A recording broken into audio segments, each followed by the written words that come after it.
I'm not really a political guy, but I am a guy who loves stories, whether in books, movies, television, video games, or anywhere else. As I've grown, I've seen those stories morph and change to reflect the world around them, most notably, from my perspective, after September 11th, 2001, when the world of entertainment looked inwards to consider how people felt after the terrorist attacks of that day.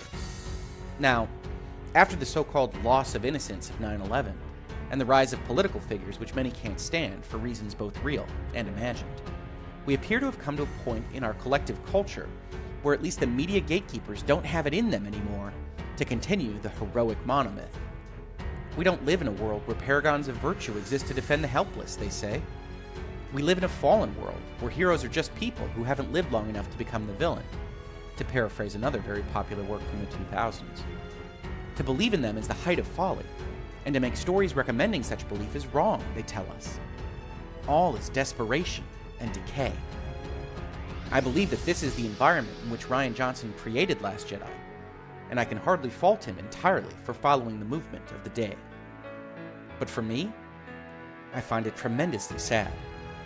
Star Wars was, is, and should be a tale to inspire and to which we aspire.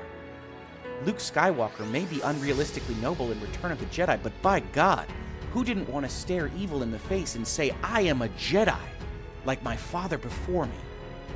It disappoints me that my children will grow up in a media age where that hope, that real hope, not the hope tossed out as just a word in places like Last Jedi, appears entirely snuffed out in favor of deconstruction and subversion.